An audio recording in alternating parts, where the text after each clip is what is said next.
It is a great pleasure to be at the MSS Senegal. Bienvenue, bonne journée. Welcome to the stage, Alexandre Blanc, virtual CISO at Vars Corporation and a great expert in your own right. What are we going to be talking about today? Hello, Falim. Happy to be there. Well, we have two main topics of discussion, as you say. The first one is, it's going to be in French. Donc, on va parler en français, ce qui va être beaucoup plus facile. Mais comme le programme est écrit en anglais, on va commencer par lire les titres en anglais. So, the first one will be Understanding the Evolution of Cybersecurity and the MSS in Senegal. Donc, comprendre l'évolution de la cybersécurité et des services, des solutions de services gérés au Sénégal. Et ça va être très intéressant pour moi aussi. Je suis basé au Canada.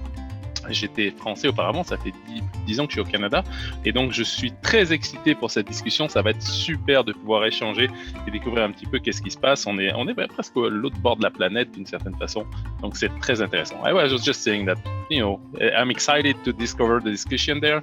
I'm mostly on the other side of the planet, so I'm super excited about this. And a list of guests that is looking amazing. So this is very cool. And the second one, should I speak about it? Yeah, let people know, yes. Yes, so developing tomorrow's information security leader. Donc, développer les leaders de la gestion de la protection de l'information du futur. Et ça va être très intéressant aussi. Les défis auxquels on va faire face pour protéger l'information, les outils, les implémentations qu'on va pouvoir mettre en place pour gérer la protection de l'information. Donc, je suis très excité avec ça. Et je suis très content de rejoindre l'ensemble des panélistes qui vont nous rejoindre sur le sujet. Felim, I know your French is very good, so I will not even have to translate this one. Absolutely. Yeah, no, I enjoy it. Peu de peu. But I will bring our fantastic panelists up on stage now, and then I will give them a short introduction and then leave them in your capable hands. We are very pleased to welcome to the stage Abdul Khadra Diagne, Director des Operations Synapsis Conseils, and El Hadji Tiakasen, Security Consultant, Parc des Technologies Numériques du Sénégal. I will bring our other panelists up as they arrive, but I will remain here in the background. Excellent. So you mean Parc des Technologies Numériques du Sénégal? Absolutely, absolument. Bienvenue, Abou Khadra Tiaka. Bonjour. Très content de vous rejoindre sur le panel. Bonjour. Je m'excuse si je prononce mal les prénoms, il ne faudra pas hésiter à me recaler. Bon, c'est Abdou Khadra. Abdou Khadra, excellent. Mais bon, on peut dire Abdou qui est plus facile à prononcer. Excellent. Abdou, ça marche pour moi. Et finalement, Tiaka, bonjour, bienvenue. En mute. Le micro est off.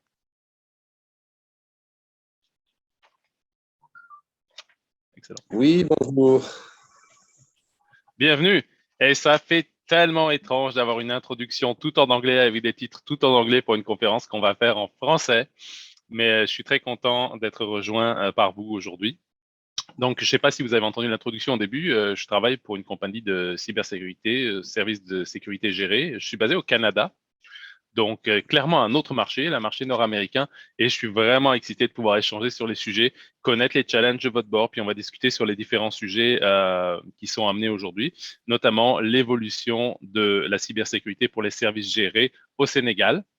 Et j'avoue que culturellement, je ne connais pas du tout la situation. Donc, l'échange va être intéressant. On va pouvoir comparer entre ce que je connais de mon bord, ce qui se passe de votre bord sur le terrain et la façon dont ça évolue. On va laisser Felim de côté parce qu'il ne veut pas faire d'efforts pour parler en français.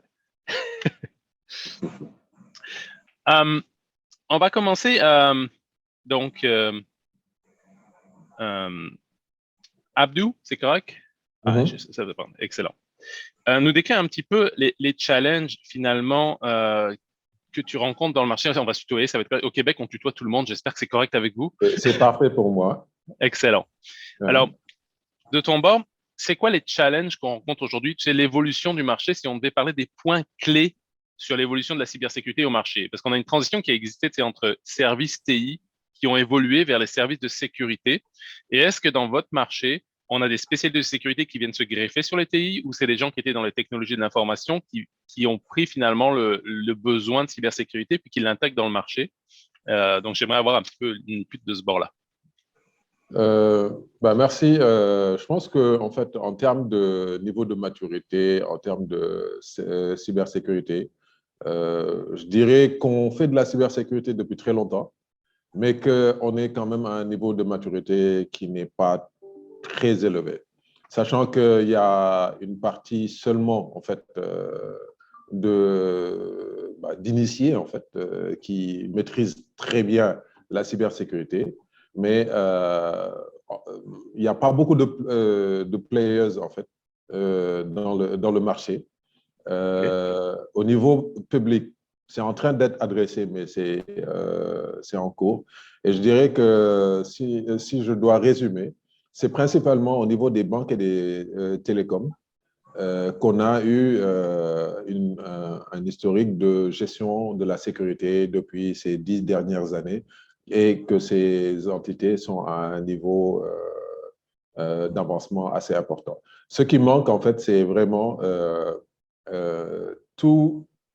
On a beaucoup de pentesters, mais on n'a pas beaucoup de spécialistes de la sécurité. Je ne sais pas si je me fais comprendre. Oui, c'est très intéressant. C'est très intéressant. Et d'ailleurs, ça montre une tendance qu'on connaît aussi, parce que tu parles des banques et des compagnies de télécommunications, c'est ceux qui sont pas mal soumis au plus de régulation avec leur intégration dans le marché international et qui doivent se conformer aux normes. Donc, c'est ce qui drive un petit peu les initiatives du côté de sécurité. Et je comprends bien la partie du pen test, parce que c'est plus fun d'essayer de casser les systèmes, de breacher, de comprendre comment ça fonctionne, que de faire de la conformité et d'amener les contrôles de sécurité ensemble. Tiaka, de ton bord, si tu pouvais donner ta perspective, toi tu es carrément dans le parc des technologies numériques du Sénégal, donc j'imagine qu'il y a une vue globale, peut-être aussi plus sur les entreprises de petite et moyenne dimension. Et je voulais rajouter une chose du côté d'Abdou. Au Québec aussi, les petites et moyennes entreprises, le niveau de maturité n'est pas très haut. Donc c'est quelque chose qu'on retrouve ici aussi. Et il y a aussi un certain manque de main-d'œuvre. Il y a peut-être un peu plus de développement sur les services de sécurité, mais effectivement, beaucoup de travail à faire sur les petites et moyennes entreprises. Bienvenue Samuel. On va laisser, bienvenue. On va laisser Tiaka répondre sur donc qu'est-ce qu'il voit sur le marché maintenant, l'évolution de TI sécurité, c'est quoi depuis ton point de vue, Tiaka? Voilà, je vous remercie pour l'opportunité que vous nous donnez par rapport à la participation au panel. Et je rejoins un peu le point de vue de Abdou par rapport au niveau de maturité qui n'est pas assez développé au Sénégal. D'autant plus que, comme il l'a si bien dit, les banques et le milieu des télécoms ont en tout cas eu à faire des initiatives par rapport à la gestion de la sécurité de l'information. Donc, de par mon parcours, effectivement, moi, je suis un pur produit du Sénégal à travers l'École supérieure polytechnique. J'ai eu une formation en informatique, mais la sécurité en soi, je l'ai découvert dans le milieu entreprise parce que j'ai fait les deux grandes sociétés de télécom au Sénégal, à savoir Orange et Tigo, qui est Free maintenant au Sénégal. Et en tant que de toute mon expérience, en tout cas dans ces entreprises, j'ai eu à travailler dans le domaine de la sécurité de l'information, à savoir côtoyer des normes comme ISO 27000, le Common Body of Knowledge du CISSP, ainsi de suite. Donc, toutes ces choses-là, j'ai eu à les côtoyer en étant dans ces structures télécom. Maintenant, à savoir sur la gestion elle-même de la sécurité dans les formations, c'est des choses aussi qui viennent parce que, entre autres de mes activités, je donne des cours de sécurité informatique dans des écoles de la place aussi. Comme ça commence, c'est des initiatives qui commencent à être intégrées dans les formations.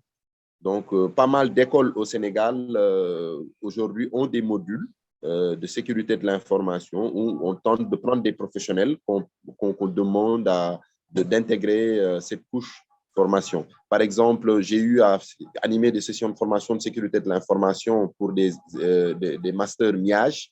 Je l'ai animé pour des masters génie logiciel Et cette initiative, en tout cas, commence à à se développer petit à petit. Donc, en gros, c'est juste pour dire que je ne m'éloigne pas trop de ce que dit Abdou par rapport au niveau de maturité au Sénégal. C'est excellent. Écoute, c'est super. 2 points là, c'est que ça montre qu'il y a quand même une demande d'éducation de la part des personnes pour rentrer dans ce marché. Donc, c'est clair que vous avez un besoin, comme pour nous tous là, et c'est super à la fois pour toi en tant que personnellement de pouvoir donner en retour à la communauté, de participer à l'éducation. Et ce genre de conférence qu'on fait où on explique un petit peu comment ça se passe, l'idée c'est d'ouvrir le marché, d'expliquer qu'il y a des possibilités, que c'est possible d'y accéder. Et toi, tu ouvres un chemin qui est super intéressant pour les générations qui viennent. Donc, je trouve ça assez fantastique. On a Samuel qui nous a rejoint. Samuel, consultant expert en cybersécurité. Si, je ne sais pas si tu as entendu le début, ce qu'on disait avec Abdou Pitiaka, finalement, tu es un des éléments super rares du marché.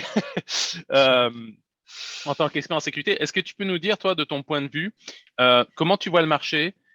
Quelle est la situation au Sénégal de ton point de vue, ton expérience? Est-ce que tu es très demandé? Est-ce qu'on voit de la maturité? On a compris qu'il n'y avait pas beaucoup de maturité dans les petites et moyennes entreprises. Quel est ton point de vue là-dessus? Ok, d'abord, bonjour à tous. Bonjour Chaka, bonjour Abdurrahman. Hello, Falim. Ok, bonjour à toi aussi, Alexandre. Bienvenue. Bon, d'accord. Excusez-moi. Pas de trouble. Ok, donc du point de vue maturité côté cybersécurité, bon, je vais passer à l'essentiel et je dirais que aujourd'hui il y a plusieurs lacunes du côté des entreprises. Bon, plus précisément, je suis spécialisé aujourd'hui dans la sécurité des infrastructures. Bon, des entreprises qui sont dans le domaine financier, à savoir les sociétés bancaires, monétiques et aussi boursières. Donc, donc là, aujourd'hui, c'est mon cœur de métier et j'accompagne pas mal de banques dans le cadre de la conformité telle que ISO 27001, PCI DSS, CSP Swift et aussi Cyber Essentials. Et j'interviens la plupart du temps comme auditeur et aussi comme pentester. Et aussi surtout sur la partie technique, on voit qu'il y a certaines structures aujourd'hui qui commencent vraiment à intégrer les volets sécuritaires et qui font vraiment de gros efforts, mais néanmoins, la plupart du temps, ce côté est encore, je vais dire même très jeune et peut-être même presque inexistant. C'est certaines entreprises, surtout aussi quand je vois certaines sociétés bancaires qui ont aujourd'hui du mal à se mettre en conformité avec les normes internationales. Voilà. Donc là, je me dis qu'il y a beaucoup de choses à faire. Et c'est vrai, je suis très sollicité aujourd'hui, d'autant plus que j'ai eu à mener pas mal de missions avec plusieurs banques en Afrique. J'ai eu à travailler aussi au Maghreb pendant, disons, presque 2 ans. Et je suis revenu encore sur Dakar et je continue à assurer ce côté cybersécurité pour les banques. Et parmi mes clients aussi, on ne se limite pas seulement sur le côté sécuritaire lié aux normes, mais aussi il y a vraiment une volonté vraiment grandissante pour ces entreprises d'intégrer surtout la sécurité dans le développement. Excellent. Et aussi, je suis expertisé en tout ce qui est DevSecOps. Et j'accompagne pas mal d'entreprises dans leur politique d'intégration de sécurité, que ce soit dans le cadre du cycle de vie de développement logiciel et aussi dans le cadre de l'audit des solutions applicatives, que ce soit web mobile, déjà existantes, émettant des recommandations et puis voilà, c'est ça. Donc, lorsqu'on voit tout cela, on se rend compte que le périmètre est très large et le périmètre est très large et nécessite énormément de ressources afin qu'elle puisse être couverte. Donc, avec la volonté de grandir. Oui, je trouve ça très intéressant parce que tu amènes le concept de sécurité et protection des données par défaut et par design. Si on dit security and privacy by default de design, c'est très ISO 27001 et 27701. Donc, on voit que tu es quelqu'un qui connaît la conformité. Puis, je disais au début, on a un consultant expert en cybersécurité. Puis, tu vois, on retombe sur ce que disait Abdou. Finalement, tu es mangé par le besoin de conformité des banques parce que je me suis dit, hey, consultant en sécurité, tu vas peut-être t'occuper des compagnies, etc. Puis finalement, on s'aperçoit que ton énergie est vraiment consommée sur le marché par les banques. Donc, clairement, on a un besoin de ce côté-là de grandir. Je reviens Oui, sur bien Abdou sûr. de ton bord. Abdou, groupe Supinfo, est-ce que tu fais du service autre qu'aux banques, aux entreprises, etc.? Non, en fait, je ne suis pas de groupe Oh, Superinfo, je suis de Synapsis Conseil. all right. Et Oh, avant ça, j'étais EY, en fait. all Ernst right. Young. Et en tant que IT Advisory Leader, j'ai fait beaucoup de campagnes de Cyber Program Management. Excellent. Donc, bon, et c'est ce que je dis, en fait. Moi, je fais de la sécurité depuis plus de 25 ans, mais le marché ne suit pas, en fait. Maintenant, le marché est mature sur, par exemple, ce que disait Samuel. C'est de la conformité. Et bon, les banques ont enchaîné un peu sur les programmes de sécurité parce qu'il y a eu de plus en plus d'atteintes. Exact. Voilà, c'est ça qui a motivé le truc. Mais l'approche, en fait, de définition de la sécurité qui n'est pas drivée juste par les failles techniques, c'est ça qu'on ne voit pas, en fait. Qu'un conseil d'administration décide d'un programme de mise en œuvre de la sécurité au sein d'une entreprise avec tout ce qu'il faut, analyse, assessment, définition du périmètre, analyse, évaluation du risque et éventuellement, bon, on arrivera sur ça, éventuellement transférer le risque à des services managés. Voilà, c'est vraiment toute cette approche qui manque, en fait. Ouais. Et c'est intéressant. Tiaka ou toi, Abdou, le marché, tu sais, ici en Amérique du Nord, c'est un cataclysme d'attaques, de cyberattaques, de ransomware, de piratage, de fuite, de cloud, que je déteste personnellement parce que c'est pas bien sécurisé par défaut, fuite de la donnée personnelle dans tous les sens, parce qu'on manque des meilleures pratiques sur l'implémentation, parce qu'on reste avec des configurations par défaut. Est-ce que vous voyez la même chose de votre bord avec des victimes, des compagnies qui sont victimes de fuite, de hacking? Comment ça se passe de votre bord? Parce qu'ici, c'était vraiment un massacre, là. Pas éventuellement tout ce qui est ransomware, etc., parce qu'on n'est pas assez gros pour intéresser ceux qui font ça. Mais Okay. on a eu beaucoup d'attaques, en fait, de piratage de systèmes bancaires informatiques, avec détournement, en fait, détournement de grosses sommes d'argent, piratage de systèmes monétiques, etc. Donc, c'est vraiment sur ça qu'on a. Et bon, malheureusement, dans un environnement où le niveau de maturité de la sécurité n'est pas très important, bah, les personnes vont réinstaller les serveurs, voilà, et ne pas communiquer ou bien ne pas essayer de faire en fait, de l'analyse post-mortem, etc. D'accord. On n'a pas d'obligation légale, il n'y a pas un contexte. Tu sais, en Europe, il y a RGPD avec la protection des données. Au Canada, il y a des règles, mais ça vient au Québec, il y a l'équivalent du RGPD qui est mis. Aux États-Unis, il y a CCPA par État. Ils vont de plus en plus vers les hautes protections du privé. Canada fédéral, il y a PIPEDA. Est-ce que vous avez des règles qui enforcent le fait de déclarer les fuites de données et les piratages au Sénégal ou pas du tout? Pas vraiment. Je vais laisser Tiaka et Samuel. Après, je vais compléter. Oui, Tiaka, vas-y. Voilà, je me permets par rapport à cela de dire qu'il y a des initiatives qui sont prises au niveau étatique à travers le Sénégal, à travers sa stratégie numérique 2022, a dégagé des pistes sur lesquelles le gouvernement veut renforcer le cadre juridique et institutionnel en termes de cybersécurité. Il veut aussi protéger les infrastructures critiques et les systèmes d'information de l'État et ensuite promouvoir une culture de la cybersécurité au Sénégal. Donc, ça, il y a des initiatives qui sont prises. Par exemple, le mois passé, on a eu un événement qui a été organisé au Sénégal où on a invité pas mal de players dans le domaine de la cybersécurité, où c'est des initiatives. Ça a été fait en accord avec le ministère de l'Intérieur. Donc aujourd'hui, avec la police, on a une division qui gère les problèmes de cybersécurité. Donc aujourd'hui, il y a au plan stratégique au niveau de l'État, il y a aujourd'hui un cadre où on peut, si on est victime d'une attaque cyber, il y a au niveau de la police, quelque part, où on est en mesure d'avoir un répondant au niveau technique, où on peut faire une plainte et aller suivre cela jusqu'à ce que ça aboutisse sur une condamnation. Donc ça, c'est des initiatives qui sont prises par l'État. Donc ça, c'est le PTN en soi, dans lequel je suis, est aussi une initiative. L'État veut créer un écosystème numérique. Le PTN est un parc de technologie numérique qui va être édifié sur 25 hectares. Il y aura un data center, il y aura pas mal d'infrastructures qui vont être mises en œuvre pour développer cette culture du numérique. Maintenant, c'est des projets, c'est une stratégie, c'est en train d'être mis en œuvre.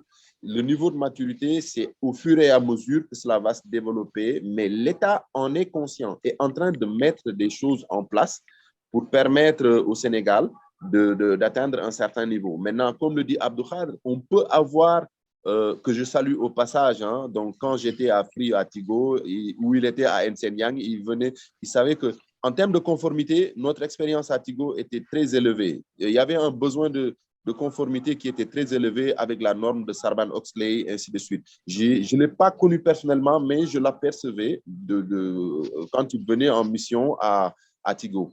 Donc, ça, c'était au passage, et c'est un mentor que l'on salue, que l'on respecte. Merci, Tiaka. Excellent.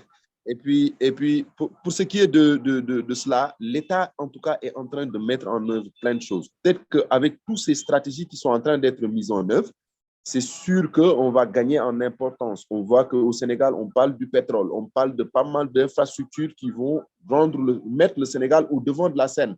Donc, c'est pour cette raison que l'État est en train de mettre des initiatives en pratique pour permettre qu'on soit prêt au moment où, en tout cas, on gagnera en termes d'importance. Donc, c'est ce que je voulais apporter par rapport à cela. C'est vraiment super à entendre parce que ça veut dire que les entreprises, et outre celles qui sont déjà en conformité, qui ont un programme, qui sont organisées, qui savent répondre à un incident, le gérer, ça veut dire aussi que les entreprises, s'ils se tournent vers la police qui a été formée, ils vont être au moins capables de guider leur démarche, de les supporter dans les étapes à prendre. Donc ça, c'est vraiment une belle chose. Et c'est quelque chose qu'on voit ici aussi, mais qui arrive que maintenant. Là, il y a quelques années, une entreprise qui allait à la police pour un piratage, ils n'avaient aucune idée de qu'est-ce que c'est, qu'est-ce qu'ils peuvent faire. C'est sûr qu'il va y avoir des challenges comme vous allez avoir des acteurs malicieux qui viennent d'autres pays ou de l'autre bout du monde, c'est Russie, Chine, Inde, whatever. Et ça, c'est sûr que la police est limitée dans son rang d'action parce qu'elle n'a qu'une autorité locale. Mais effectivement, c'est quand même déjà beau qu'on ait un guide qui vient aider la réponse aux incidents, éventuellement les pointer vers des bonnes ressources. Donc ça, c'est vraiment quelque chose d'intéressant. Samuel, Alexandre, ouais, oui, vas-y. En fait, juste pour rajouter un petit point par rapport à ça. Par rapport à ta question, en fait, ce qui nous manque, c'est des organismes qui imposent la conformité. Et en fait, la Banque centrale des États de l'Afrique de l'Ouest commence à demander aux banques un certain niveau de sécurité, mais il n'y a pas encore cette obligation de conformité qui va obliger des entreprises. Et ces obligations, on doit les avoir dans le secteur de la santé, dans le secteur de l'assurance, dans le secteur bancaire, dans le secteur telco. Si, en fait, il y a une régulation qui impose ISO 27001 ou bien HIPAA, etc., ça va permettre de booster la mise en œuvre des programmes de cybersécurité. Ouais. Je suis d'accord avec toi. Ouais, c'est bien correct. Et je suis d'accord avec toi là-dessus. Ce qu'on va voir comme challenge, et ce qu'on voit ici aussi, c'est les personnes qui vont renforcer ou vérifier que c'est bien en place. Parce que, tu sais, on a déjà un manque de ressources pour l'implémenter, comme on disait au départ. Alors, comment le gouvernement va s'assurer que c'est bien en place? On voyait GDPR en Europe, on voit ici des lois qui viennent équivalentes, mais le gouvernement n'a pas vraiment les moyens d'aller s'assurer que c'est mis en place. Donc, ils vont prendre des éléments clés, des cibles, des entreprises qui sont représentatives ou qui sont vues publiquement, c'est les gros points, probablement comme les banques chez vous, ce qui représente souvent le pays à l'extérieur, qui montre la valeur du pays, et ils vont être comme ciblés plus pour la régulation, pour le renforcer. Mais c'est sûr qu'il n'y a pas un moyen ou une force d'aller faire ça sur l'ensemble du marché. Donc, c'est sûr que ça va évoluer en fonction de l'évolution de la menace qui augmente, qui affecte plus d'entreprises. Et là, ils vont réaliser qu'ils vont devoir se mettre en conformité de manière plus efficace. Samuel, tu voulais ajouter quelque chose? Oui, bien sûr, j'aimerais revenir sur le point où voilà, il manque aujourd'hui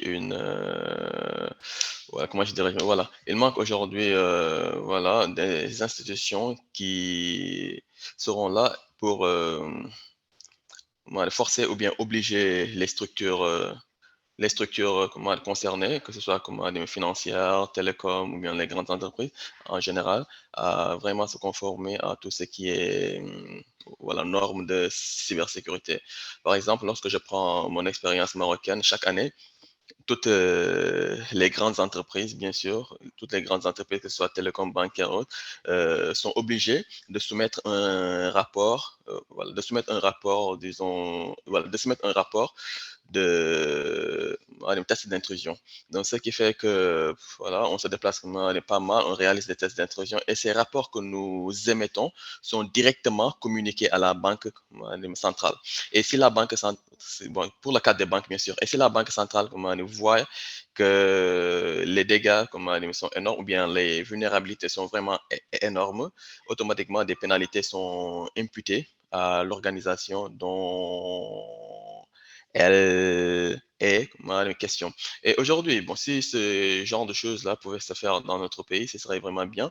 Et ça pousserait, par exemple, même les PME qui aujourd'hui peut-être se disent que voilà, nous ne sommes pas aujourd'hui la cible des cybercriminels, mais aussi toute entreprise aujourd'hui qui démarre, même si elle est petite ou bien si elle est aujourd'hui moyenne, elle se veut devenir une grande entreprise. Et je pense que la sécurité, c'est quelque chose qu'il faut d'ores et déjà pouvoir implémenter et ne pas attendre à devenir carrément une grande entreprise et avec une très grande infrastructure parce que nous savons que parce qu'aujourd'hui je suis avec un client nous avons ce genre de problème là.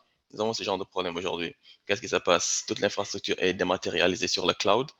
Voilà, est dématérialisée sur le cloud. Voilà. Mhm. Déjà, en termes de conformité, je vais dire, des données, il y a certaines données même normalement qui ne devraient pas sortir de notre territoire. Donc, Ouais. toutes ces choses-là, voilà, toutes ces choses-là doivent attirer aujourd'hui, surtout les autorités, et animer aussi d'une volonté vraiment manifeste de voir les choses changer. Et c'est dans ce cadre aussi que je rejoins Chaka, dans le cadre de leur projet. Voilà, ouais, PTN, mais c'est quelque chose de très intéressant. C'est quelque chose de très intéressant même.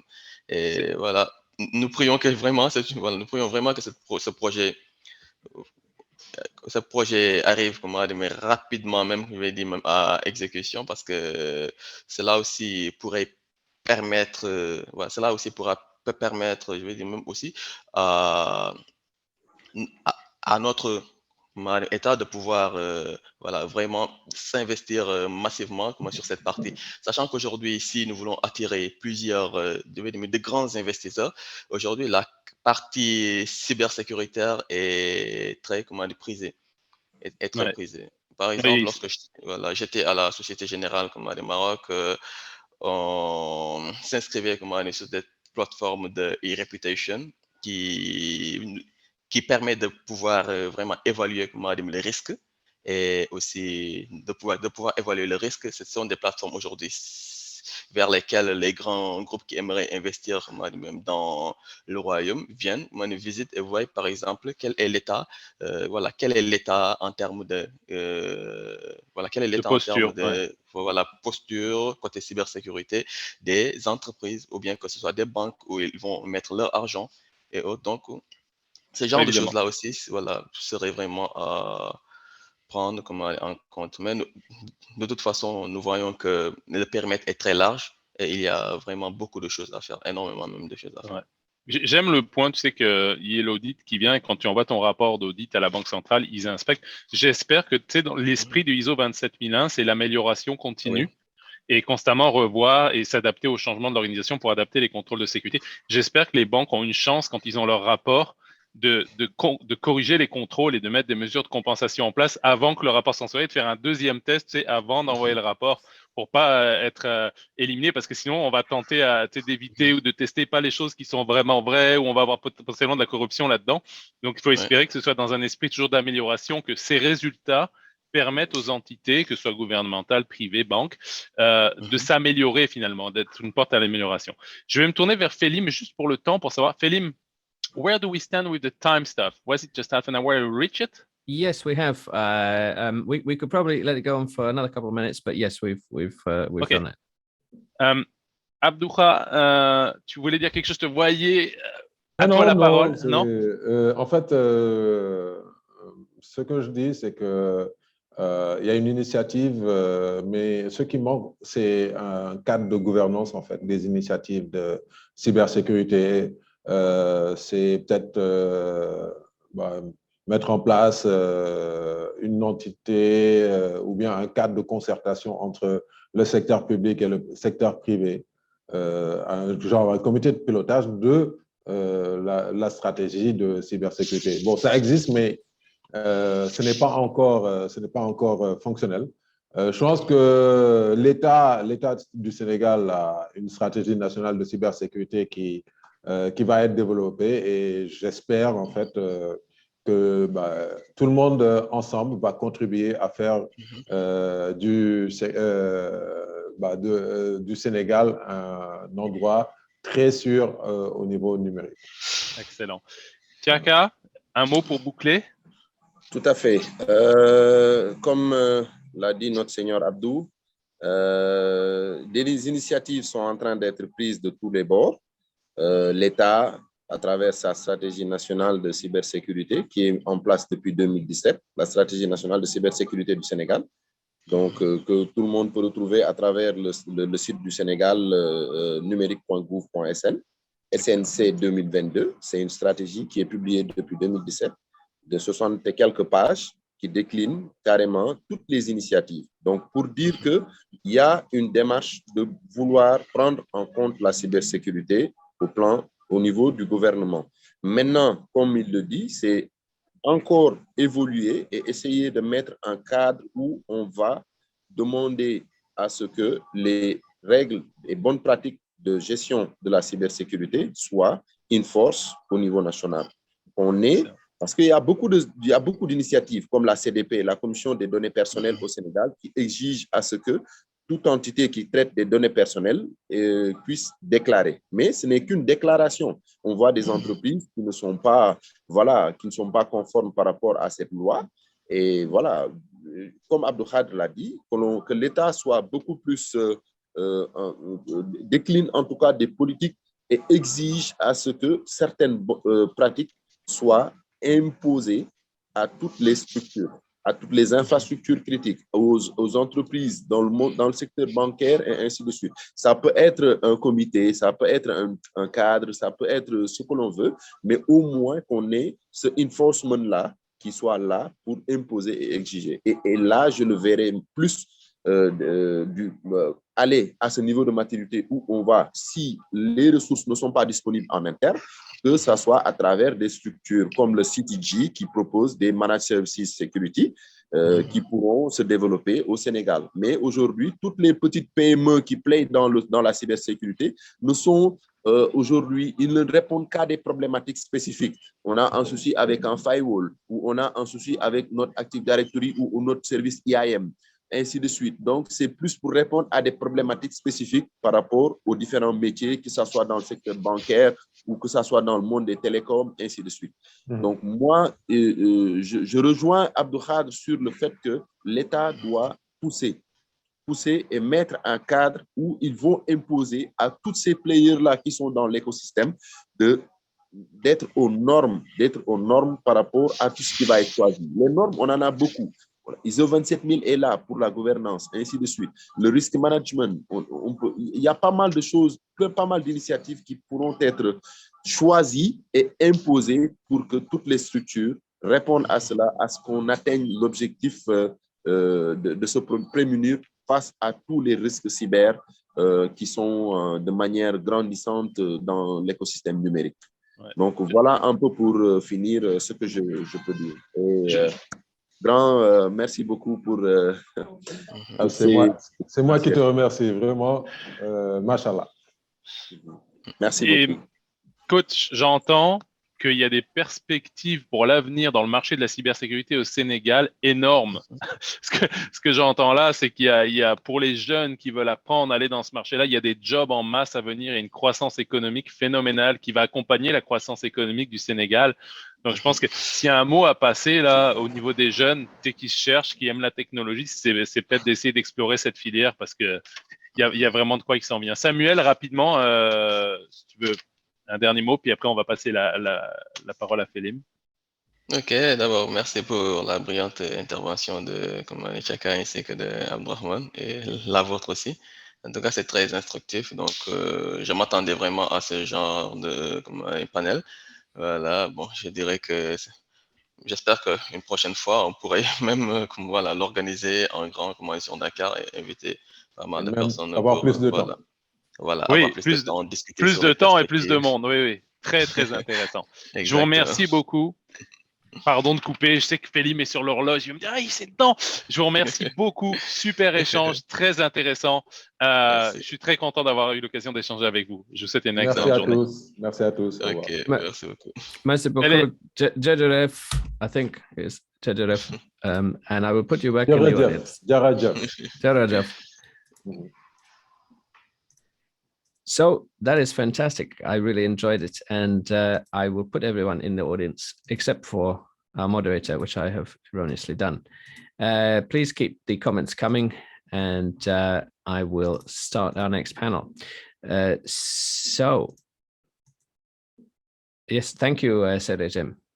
Esther Kil Ora on replay. Yes, on YouTube, I will put it as well. So our next panel, I'm just making sure that I brought back Alexandra. I erroneously put you in the other place. I will bring our next panelists to the stage, and I will give them an introduction. Now, Yusuf, I don't know which Yusuf I am going to be promoting, but I'm going to take a guess. And Salim, thanks. The first panel, this is amazing. Because we didn't speak, any one of us, between each other before the panel. So that was good. That was really good to see where they stand, and the goals and targets is very aligned. So this is just great. I like it. Thank you. Thank you very much. And I'm just trying to make sure that I've got the right Yusuf Gwe. With the right Yusuf, please let me know. But now we're going to be talking our technical leader of tomorrow, and we are very pleased to be joined by Youssef Gwe, CISO Banque de la Habitat du Sénégal, as well as Maheko Diouf, IT manager at a prominent company. If you can start your videos, then we will begin our panel. I will bring Amadou onto the stage when he arrives. He just messaged me, so he shouldn't be too far away. But it's a pleasure, Jejeref, and you have the floor, Alexandre. And thank you, Falim. Et bienvenue, bienvenue Youssou, bienvenue Michael. Si je prononce mal vos noms, faut me le dire. Je suis très content de vous retrouver sur le panel. Je vais vous laisser vous introduire juste rapidement pour ceux qui n'avaient pas vu le précédent. Alexandre Blanc, je travaille pour une compagnie de MSSP, service géré au Canada. Donc, je suis assez loin de vous là, sur un autre marché. Je suis très content de pouvoir avoir cet échange. Le premier panel était vraiment incroyable sur les tendances au Sénégal, sur ce qui s'implémente sur le marché qui est en croissance phénoménale sur la sécurité. Et je suis super content de pouvoir échanger avec vous. Je vais vous laisser vous introduire. Youssou d'abord, qui es-tu? Allons-y. Merci Alexandre, c'est Youssou Gueye, responsable sécurité du système d'information à la Banque de l'Habitat du Sénégal. C'est une fonction que j'occupe maintenant depuis à peu près 9 ans et je suis en charge de toute la définition de la politique de sécurité, gestion des risques informatiques, sensibilisation et tout ce qui tourne autour des aspects cybersécurité en fait dans cette institution. Excellent. Voilà. Merci beaucoup.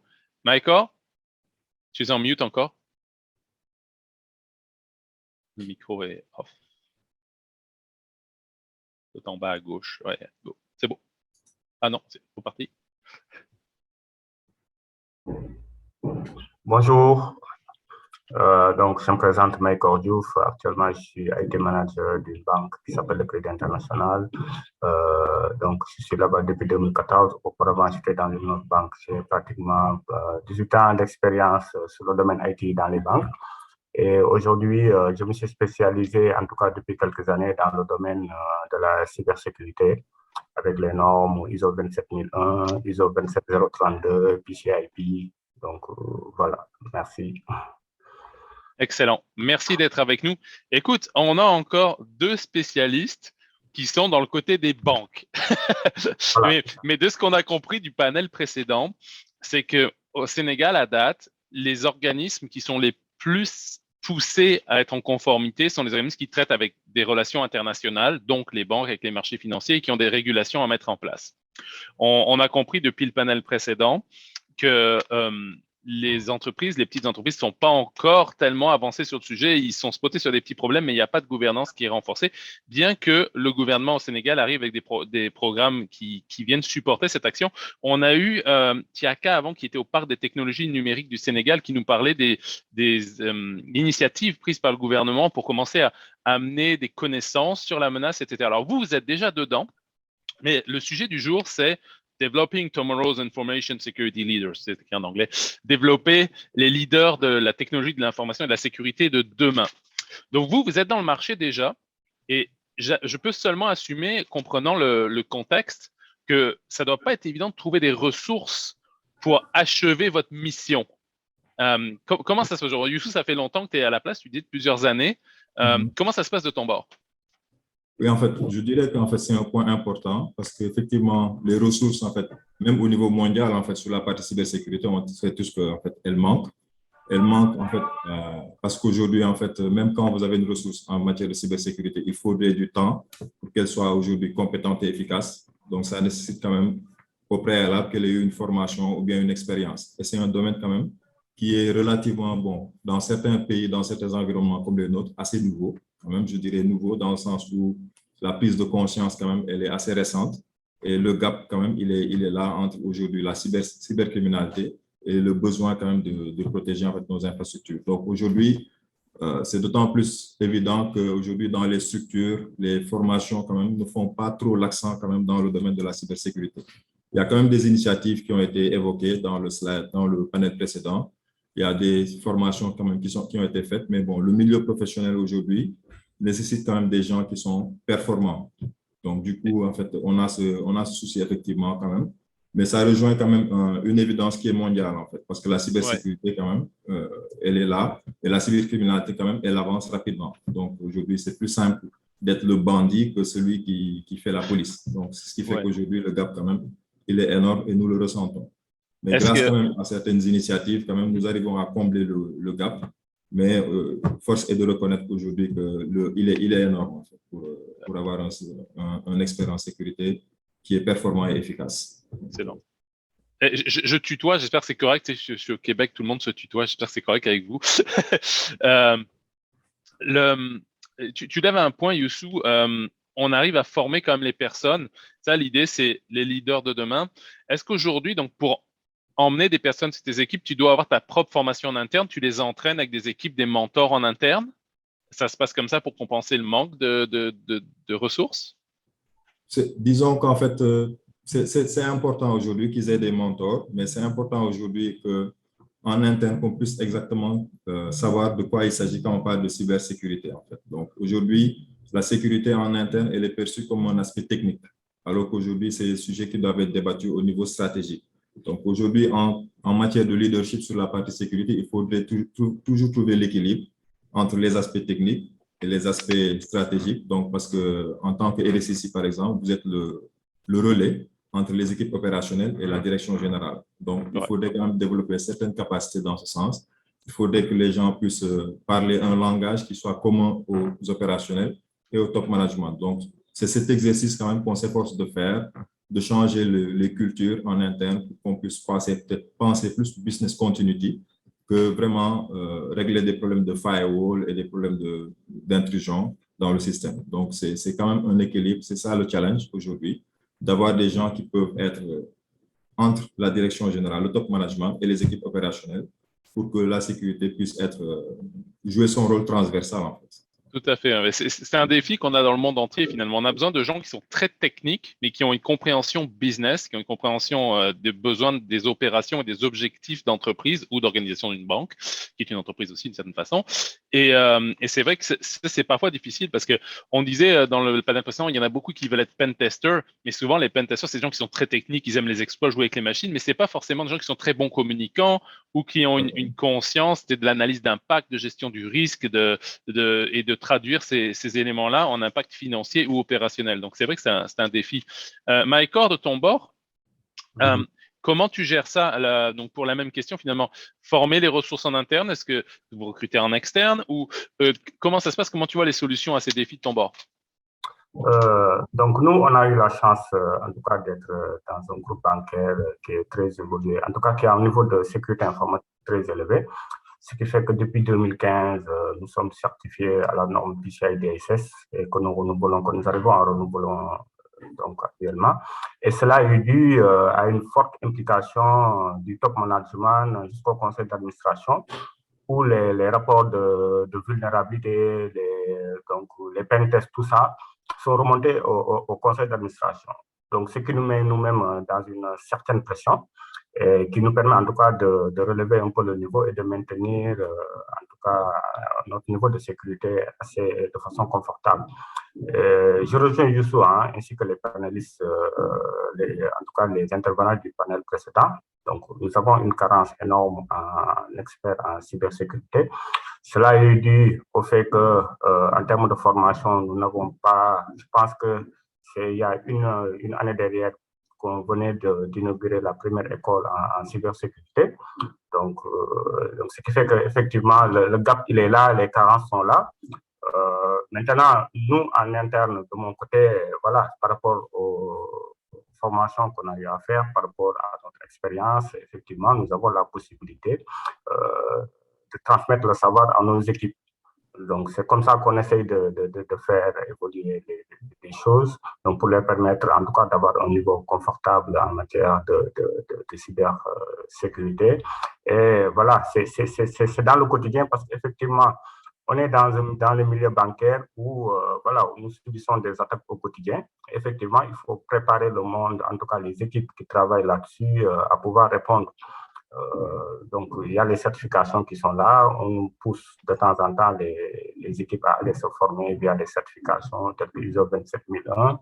Et du coup, on arrive en tout cas, par rapport à notre expérience personnelle, à notre expertise, donc que nous leur délivrons, à pouvoir en tout cas essayer de combler ce gap qui est là. Ça, c'est bon. Et ça me fait rebondir sur le fait de comment développer les leaders de sécurité de demain. Puis on voit que par votre position dans les banques, tous les deux, vous avez ce cadre législatif et conformité qui vous emmène automatiquement dans la cybersécurité. Mais il y a le besoin d'amener, de l'idée d'amener ces meilleures pratiques à l'extérieur des banques qui sont régulées. Et donc, les leaders de sécurité qui amènent, on va dire, les bonnes pratiques même aux entreprises. Je sais ici au Québec, c'est arrivé que des banques, avant de donner des prêts, par exemple, sur des compagnies technologiques, vont demander s'ils ont bien géré la sécurité, la cybersécurité. Et parfois, ils vont amener des experts ou leur recommander des experts pour amener à évoluer leur posture, pour à la fois protéger les biens et protéger les investissements de la banque. Est-ce que c'est quelque chose qui arrive aussi au Sénégal? Est-ce que c'est une démarche que vous êtes capable d'amener? Ou vous êtes juste sur les systèmes internes, peu importe, Youssou ou Maïkor, celui qui veut prendre la balle là-dessus? Est-ce que la banque peut être un moteur de sécurité? J'imagine que vous travaillez tous sur les systèmes internes de la banque, mais quand la banque parle avec ses clients, est-ce que c'est un sujet qu'elle peut amener? Parce que vous pouvez être un vecteur de développement, de culture de sécurité au niveau des entreprises. Oui, en fait, pas principalement au niveau des clients. Bon, en fait, si on prend le prestataire peut-être comme un client, dans ce sens, oui, parce qu'aujourd'hui, avant d'externaliser quand même certains services, il y a des précautions que nous prenons en fait au niveau de ce prestataire. On s'assure aujourd'hui qu'il ait toutes les dispositions à son niveau pour assurer une continuité de son service, que ses équipes sont formées et compétentes, qu'elles puissent… parce qu'il y a des interfaçages qui sont faits et puis bon, il y a des données confidentielles aujourd'hui qui sont confiées peut-être à ce prestataire externe. Donc, nous, aujourd'hui, au niveau des contrats, des clauses contractuelles, ou bien même des consultations, on peut pousser la structure à relever son niveau de sécurité afin aujourd'hui que l'écosystème quand même soit assez bien protégé. Donc ça, c'est un levier sur lequel quand même les banques peuvent appuyer, les banques ou bien les autres institutions financières quand même, parce que c'est des données quand même assez importantes et stratégiques qui peuvent être manipulées. OK. C'est les requis sur la chaîne d'approvisionnement. Finalement, vous vous assurez que vos partenaires, la third party risk assessment, les gestions du risque sur les tiers que vous contrôlez. Tout à fait, parce qu'en fait, dans la construction même d'un système de continuité d'activité, il faudrait quand même intégrer tout l'écosystème quand même des partenaires. C'est extrêmement important, en fait, pour éviter une défaillance à leur niveau qui peut impacter aujourd'hui votre production.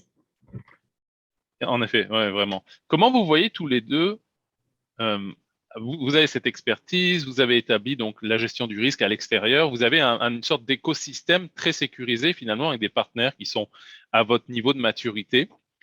Quelles sont les approches qu'on pourrait avoir pour généraliser ça, pour amener ça au marché de manière plus large?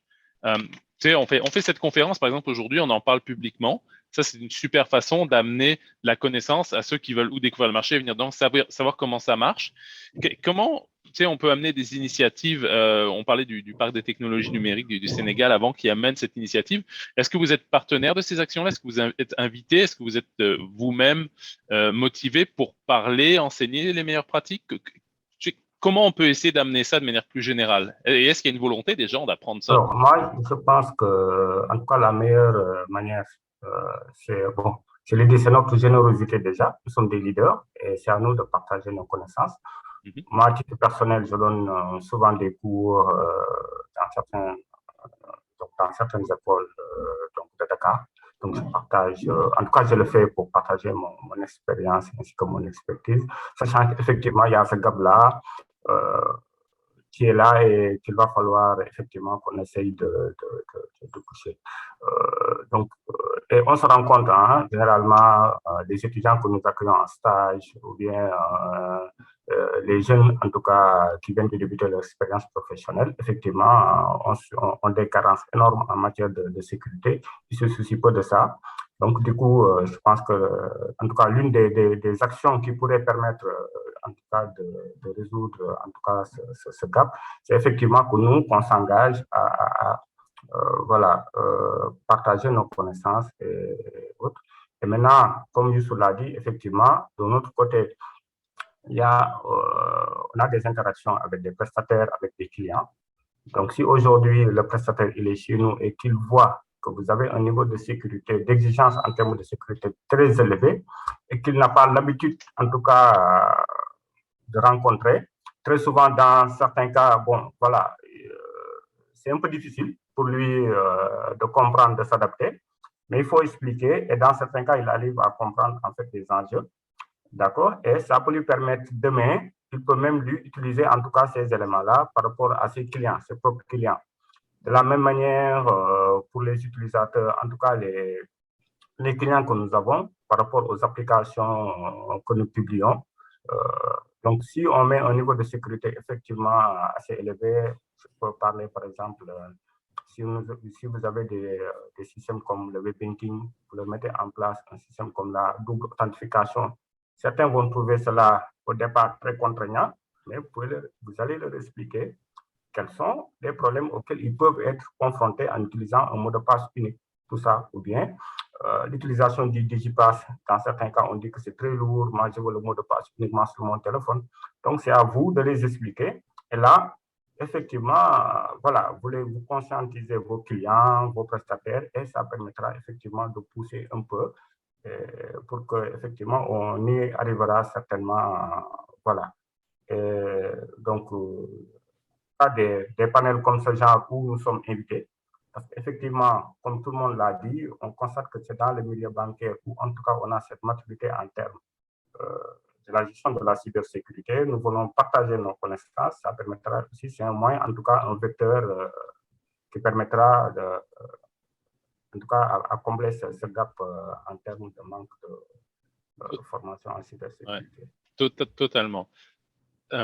Youssou, tu veux dire quelque chose? Oui, je voulais juste compléter sur ce point, parce que si je ne me trompe pas, dans le panel précédent, la stratégie de l'État a été évoquée, effectivement, en fait, parce qu'aujourd'hui, les banques ont certaines contraintes qui leur imposent quand même de pousser, en fait, d'imposer quand même certaines mesures de sécurité à leur écosystème. Aujourd'hui, en fait, peut-être les autres entreprises n'ont pas cette même contrainte, mais aujourd'hui, il y a la commission de données, de protection des données personnelles, qui a quand même, à travers la loi sur la protection des données personnelles, qui est quand même applicable à tout le monde, qui a joué un rôle assez important dans ce sens et qui permet aujourd'hui, normalement, à tout un chacun qui connaît la loi, de se soumettre à ces exigences. Et ça a quand même contribué à mettre en place un écosystème quand même de confiance. Parce qu'aujourd'hui, les prestataires, il y a beaucoup d'éléments qui leur sont soumis. Ils sont obligés de respecter un ensemble de mesures pour assurer la protection des données personnelles. Parce qu'en fait, en réalité, tout tourne autour de la donnée. C'est juste les enjeux qui sont compris de part et d'autre différemment. Aujourd'hui, au niveau des banques, nous savons que c'est notre élément stratégique. C'est l'élément avec lequel nous travaillons. Dans d'autres structures, c'est le cas, mais ils n'ont pas encore pris conscience des enjeux ou bien ils n'ont pas le budget aussi. Ça, c'est une réalité, en fait, pour pouvoir, en fait, assurer, en fait, ce qu'il faut assurer dans le sens de la protection. Donc, c'est tout ce que je voulais ajouter. Ouais, c'est excellent. Écoute, et ça amène la question des ressources. Et donc, sur les leaders de sécurité du futur, je pense qu'on va pas avoir le choix que de consolider et parfois d'externaliser une partie des services. Aujourd'hui, votre stratégie, sans révéler des choses confidentielles, mais est-ce que vous faites principalement la sécurité en interne ou vous faites appel à des solutions gérées, d'automatisation aussi dans vos processus pour essayer d'optimiser la capacité? Parce que le but avec ça, c'est de dire, tiens, on va peut-être avoir des compagnies spécialisées, c'est les MSSP, la Managed Security Provider, Managed Security Service Provider, qui vont amener la surveillance des services gérés, des SOC en arrière, et puis qui vont vous permettre de vous concentrer sur d'autres affaires. Est-ce que c'est quelque chose qui, au Sénégal aujourd'hui, grossit en termes de marché? Est-ce que c'est quelque chose que vous utilisez ou la tendance, c'est plutôt de conserver le contrôle en interne?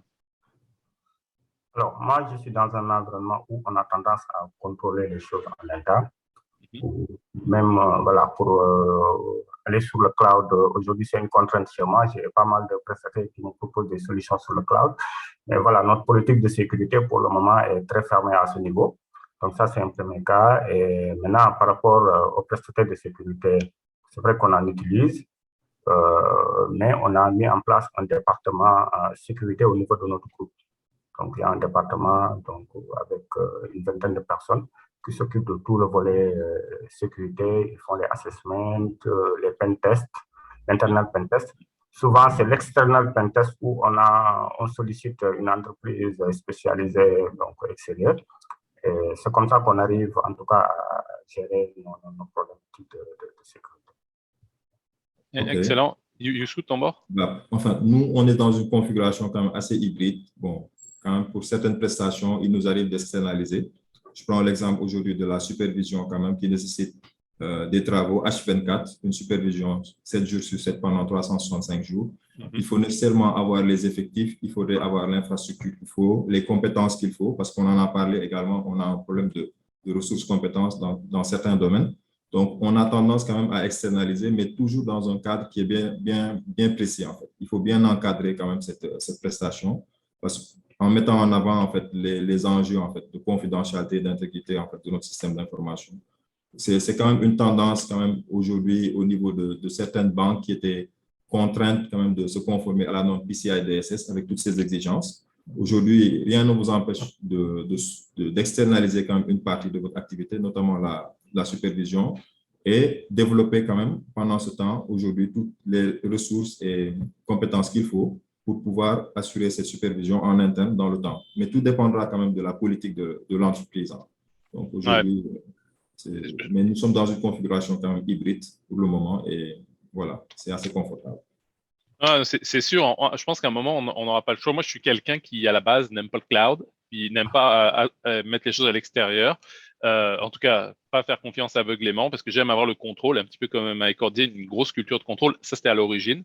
Mais c'est sûr que quand la compagnie vient en croissance, pour accompagner le business, on est obligé d'amener de l'automatisation et de se débarrasser des services. Parce qu'on ne peut pas avoir juste des spécialistes puis les épuiser 24 jours sur 7, 365 jours par an là-dessus. Donc, c'est sûr qu'à un moment donné, on doit faire appel à la compétence à l'extérieur avec, comme Youssou l'a dit, une analyse du risque approfondie sur la gestion des tiers, s'assurer que les compagnies et les prestataires qu'on prend soient au moins au même niveau de sécurité que ce que nous, on applique en interne. Donc ça, c'est quelque chose d'intéressant. Je pense qu'avec la croissance de la menace, le recours à ces solutions assisté, parce qu'on s'entend qu'on n'aurait pas le contrôle finalement quand on fait ça, on emmène un prestataire, mais vous gardez l'accès aux consoles, vous gardez les alertes de haut niveau. On va juste éliminer le bruit et les tâches qui sont répétitives, on va les automatiser le plus possible. Parce que ça fait que grossir finalement le nombre d'attaques, le nombre d'incidents, le nombre de paramètres à gérer, la surface d'attaque qui s'étend, le périmètre qui s'effrite, parce que on a tous eu des gens qui travaillent à distance, ça fait que s'étend. Donc on n'a pas le choix finalement que que de se armer de technologies d'automatisation pour nous assister dans la tâche. Mais je pense qu'on peut faire ça intelligemment en gardant le contrôle dessus et en s'assurant d'avoir des contrats qui respectent nos requis. Alors, c'est sûr qu'un contrat, c'est un contrat. Là, on ne transfère jamais le risque à 100%. Mais une des façons de s'alléger, c'est probablement de transférer une partie du risque. C'est sûr qu'après, vous allez avoir la question de est-ce qu'on va sur des partenaires nationaux, des compagnies qui sont que au Sénégal, ou est-ce qu'on fait appel à des compagnies à l'extérieur? C'est une question, je pense, que vous avez dû avoir à faire. Dans le panel précédent, ça a été levé avec l'info nuagique, le cloud. Est-ce qu'on met nos données dans une zone géographique qui sort? On a des régulations là-dessus qui nous empêchent de le faire. C'est la même chose ici au Canada. Fait qu'on doit choisir les zones, s'assurer qu'on est en conforme à la réglementation. Donc ça, c'est des challenges qu'on va rentrer dedans. Ça fait finalement, ouais. Un de vous deux qui voulait parler? OK. OK, c'est bon. Donc, ça fait des challenges qui sont intéressants à mettre en place. Et je pense que définitivement, vous allez avoir une croissance avec ces opportunités de services au Sénégal, de compagnies de sécurité qui vont vous aider sur de la sécurité gérée. Peut-être vous-même pouvez être les initiateurs là-dedans. Je me dis, ah, tiens, si j'avais à investir aujourd'hui, probablement qu'une compagnie de services de sécurité gérée au Sénégal avec les initiatives du gouvernement, avec les challenges qui sont en croissance, c'est peut-être quelque chose d'intéressant. Donc, pas vous, peut-être les gens qui nous écoutent, qui sont des spécialistes là-dedans, qui sont dans ce cas-là. Ça me fait rebondir sur un point que tu as levé, Youssou. Tu sais, t'as dit on fait rentrer des ressources, etc. Est-ce que vous demandez beaucoup de certifications comme CISSP, CompTIA? Est-ce que c'est quelque chose sur lequel vous vous basez? Ou alors, on retourne sur la formation des personnes, vous les formez en interne et vous les certifiez ensuite, ou c'est pas du tout quelque chose qui est considéré? Parce qu'ici, en Amérique du Nord, là, pour être honnête, si tu n'as pas de certification, les portes s'ouvrent difficilement. Comment ça se passe de votre part? À notre niveau, ça dépend. Hein, ça dépend parce qu'en fait, moi, l'option que j'ai prise en ce qui me concerne en fait, pour mon département, c'était vraiment de recruter des juniors et de les monter en compétences. Aujourd'hui, c'était une approche quand même qu'on avait prise et qui nous a donné quand même satisfaction. Et dans le temps, ils apprennent et ils font quand même des formations certifiantes. Parce qu'aujourd'hui, avoir une certification, c'est une chose, mais vraiment avoir l'expérience et la pratique, c'est autre chose. Donc, on s'est dit aujourd'hui vraiment, autant accompagner les jeunes pour que pendant ce temps, on puisse voir leur évolution, voir le niveau de maturité, les conscientiser sur les enjeux. Et à partir de ce moment, on va valider les acquis avec les formations certifiantes. Donc, ça, quand même, ça va consolider les acquis et ça va leur donner plus de crédit dans le métier. Donc, ça, c'est une option, nous, qu'on avait retenue, en fait. Donc, après, venir proposer un certificat, c'était possible, effectivement, de recruter une ressource qui était certifiée. Mais après, bon, c'était une balance qu'on avait mise sur la table et on est parti sur vraiment recruter des personnes, sachant qu'aujourd'hui, on est conscient que les ressources sont manquantes, autant adapter la ressource à ton besoin.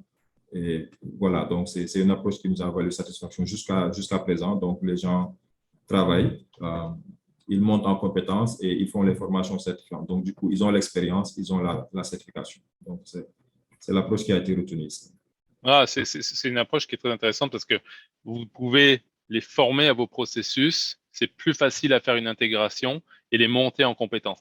Par contre, le challenge qui vient avec ça, le défi, là, c'est de ne pas les perdre par la suite parce qu'une fois que tu as investi sur eux, ils sont formés, ils sont compétents. Et là, tu sais, il y a le marché de sécurité qui grossit, les autres dans ça, disent, hey, je vais aller regarder dans ce coin-là, il y a des gens qui sont compétents, là, ça m'intéresse. Après, c'est une réalité quand même, parce que ça, quand même, on n'y peut rien, entre guillemets, parce que quand même, à un certain stade, la ressource, quand même, elle voudra quand même s'exporter. Après, nous, il faudrait en amont quand même essayer d'anticiper, quand même, de prévoir quand même une continuité d'activité à ce niveau. Donc, c'est des choses quand même qu'il faudra prévoir.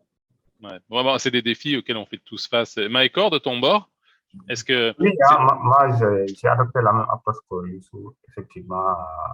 Donc, on a des profils juniors et que nous accompagnons. Et personnellement, on n'hésite pas, en tout cas, à chaque fois qu'il y a un besoin de formation, de pousser, que la personne aille se former. En tout cas, moi, c'est le choix que j'ai fait. Parce qu'en général, effectivement, ça passe mieux quand vous avez une ressource junior que vous faites monter en compétence, que vous accompagnez. Voilà, c'est plus simple. En tout cas, c'est plus simple.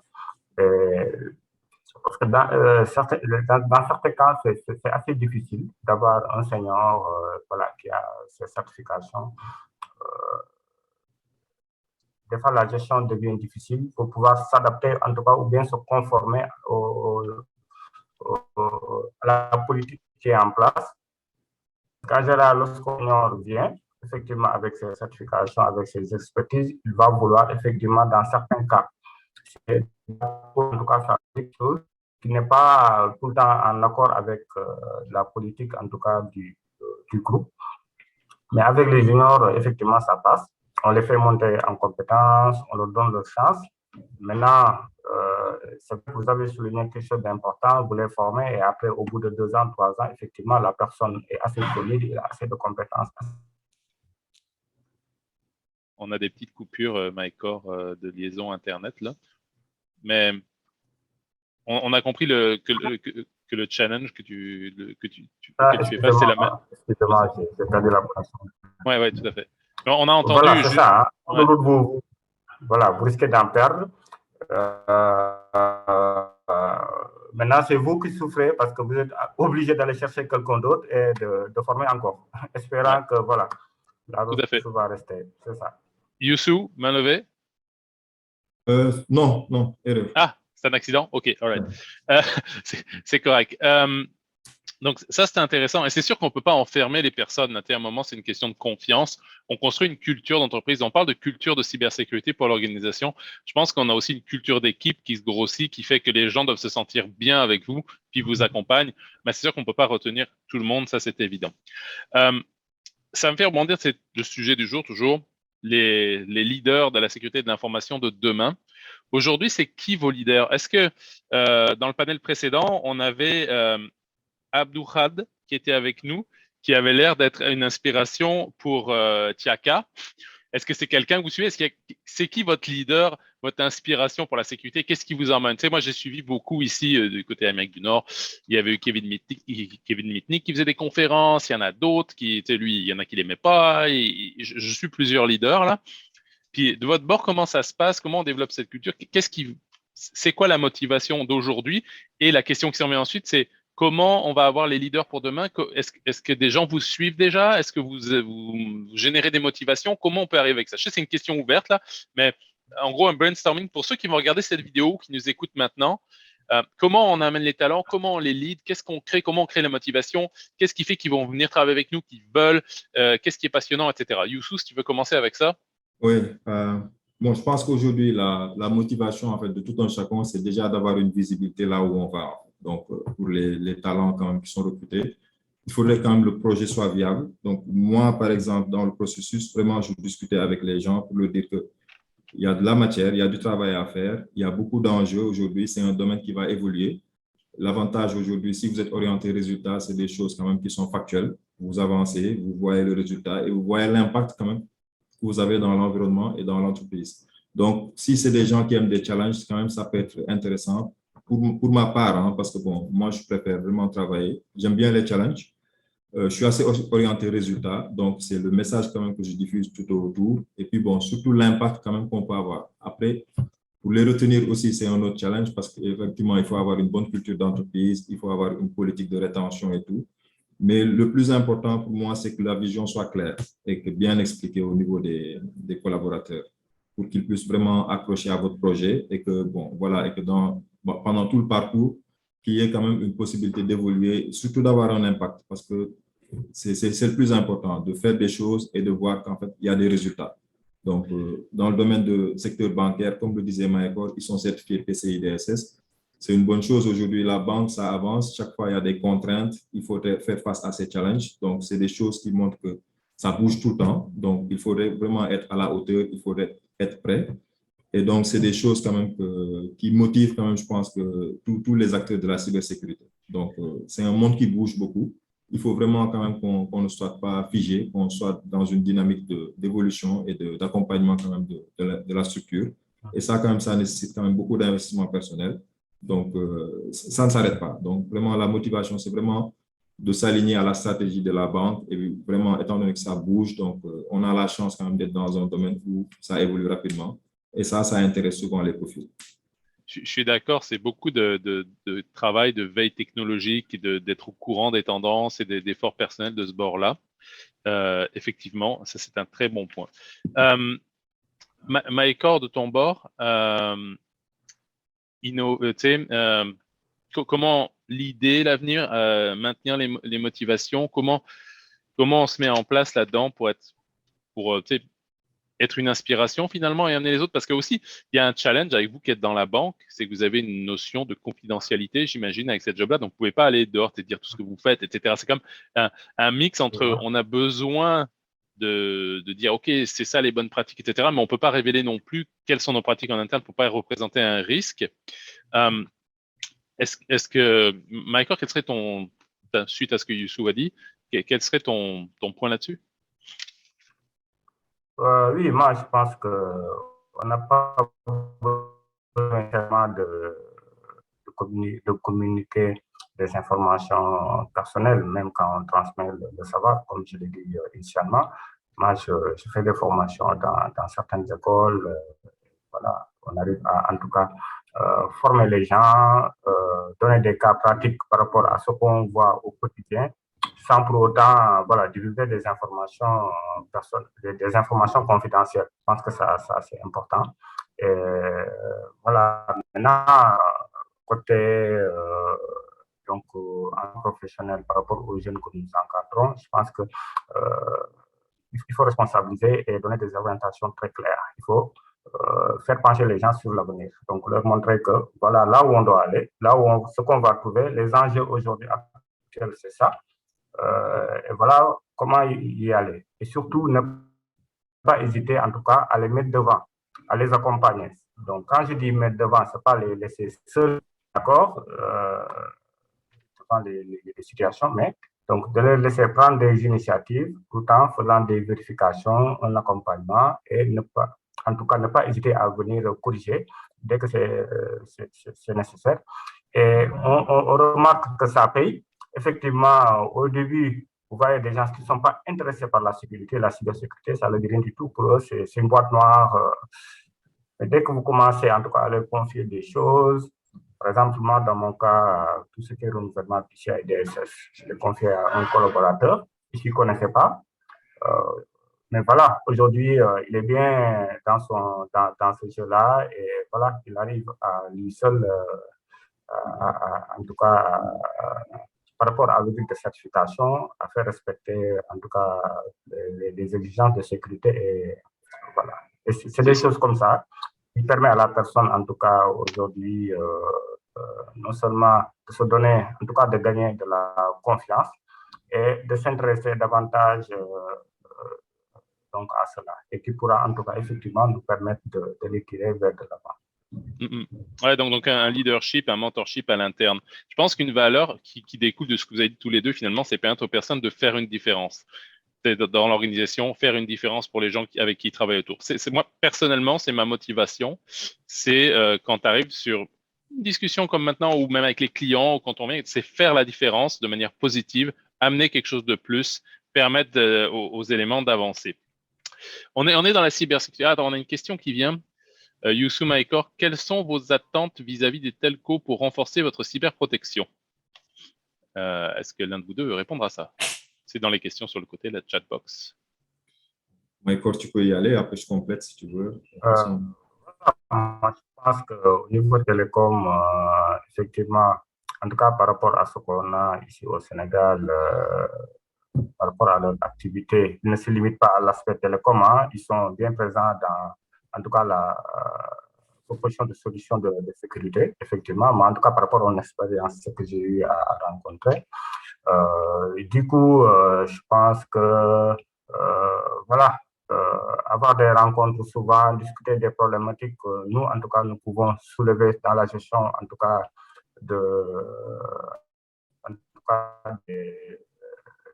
des communications, en tout cas des projets de communication, nous permettra effectivement de pouvoir effectivement poser nos problématiques que nous rencontrons, peut-être dans ce cadre-là, échanger et faire évoluer les choses ensemble. Okay. Moi, je peux compléter un peu, parce que bon, les telcos aujourd'hui, ils jouent un levier quand même assez important dans le sens où ils assurent l'interconnexion entre nos différents sites distants. Donc, peut-être nos préoccupations, nos attentes, ce serait plutôt plus de de résilience quand même dans les liaisons, plus de sécurité quand même dans les liaisons. En fait, c'était essentiellement ça, à la limite, ce qui me vient en tête, en fait, parce qu'aujourd'hui, les interconnexions sont quand même, passent par les réseaux des telcos. Maintenant, c'est quand même, comme disait Michael, c'est important, c'est souvent des échanges parce que les problématiques ne sont pas les mêmes partout ailleurs.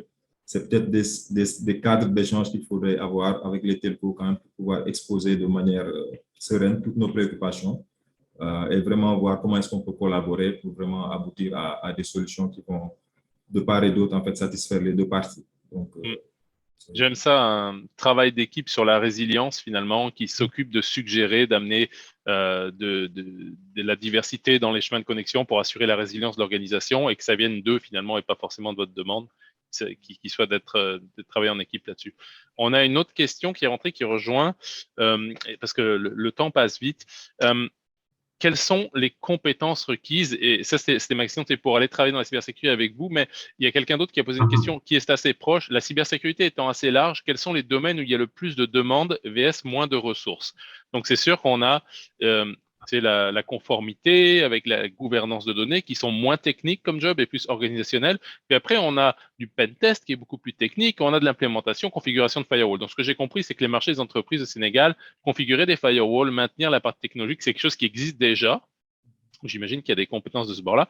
De votre bord, donc, comment, on va répondre à cette question. Quels sont les domaines où vous avez le plus de demandes? Si quelqu'un devait se former et se concentrer en cybersécurité, où est-ce qu'il manque des ressources?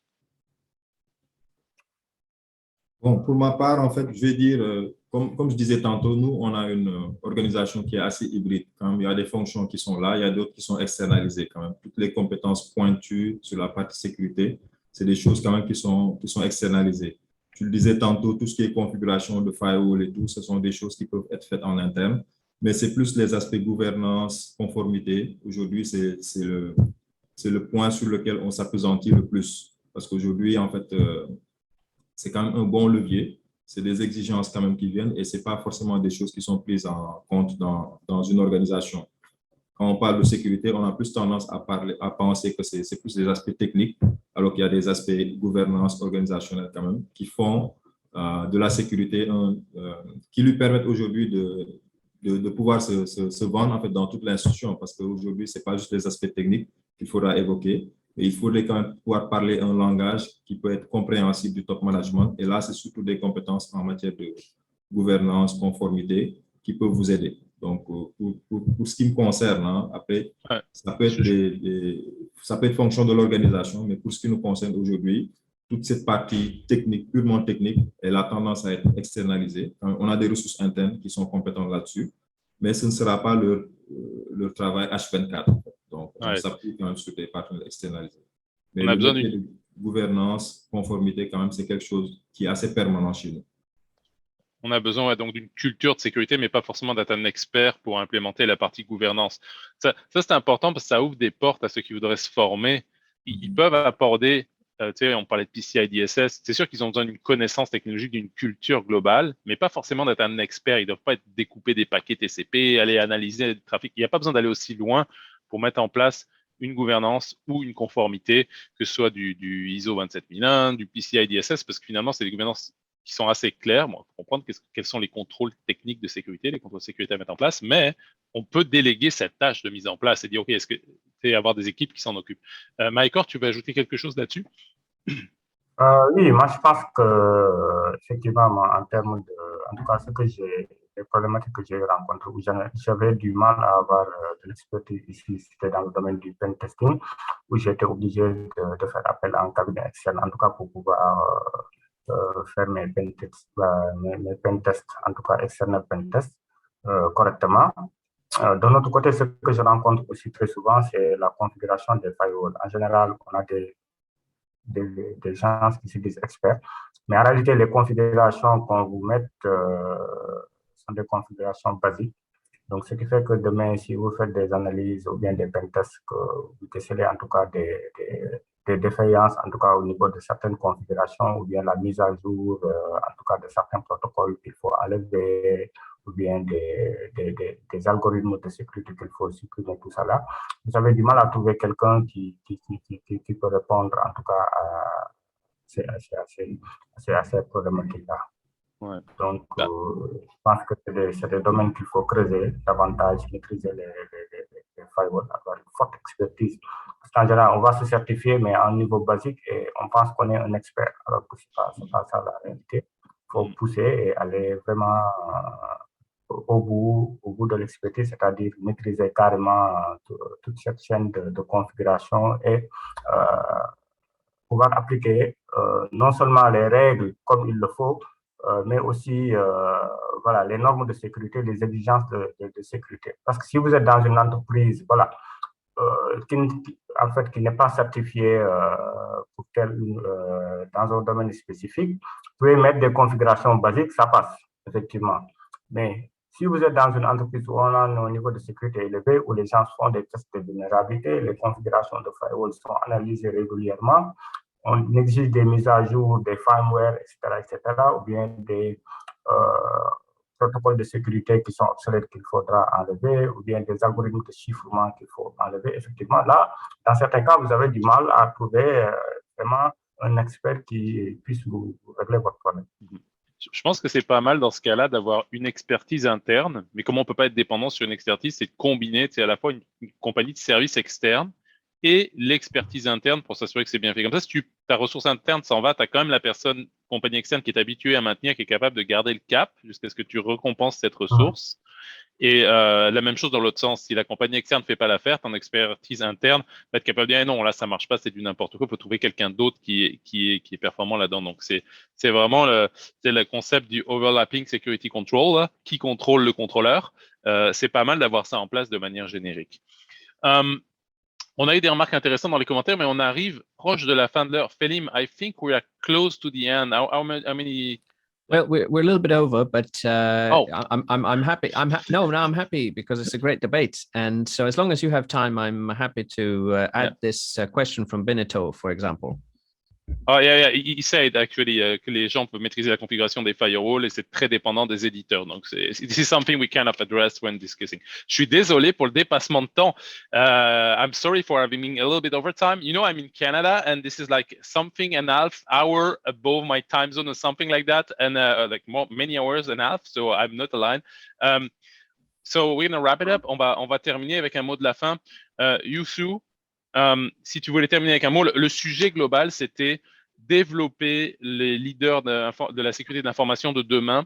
Comment, dernier mot là-dessus, une idée, une piste, voilà, je vous laisse terminer là-dessus, Youssou d'abord. Oui, merci Alexandre. Bon, avant de terminer, je vous remercie à tous, MSS Sénégal et tout, pour nous avoir donné cette opportunité.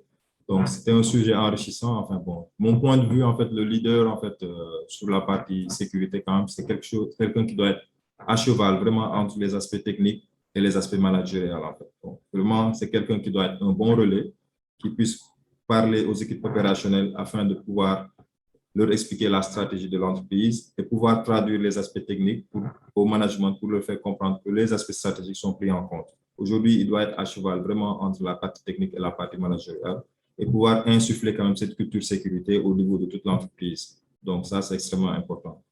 Merci beaucoup. Merci Youssou. Maïkor, mot de la fin. Oui, j'aimerais vous remercier effectivement de nous avoir permis en tout cas de pouvoir exposer dans ce panel. Effectivement, c'était très intéressant. Je remercie Youssou aussi. Voilà, moi je pense qu'il faut aller déjà voir les projections. Aujourd'hui, on est dans un environnement où on voit les entreprises donc, qui migrent vers le cloud. Effectivement, on a effectivement la digitalisation qui augmente, effectivement, ainsi que l'utilisation des objets connectés. Cela veut dire que demain, on aura des volumes de données énormes et très complexes à gérer.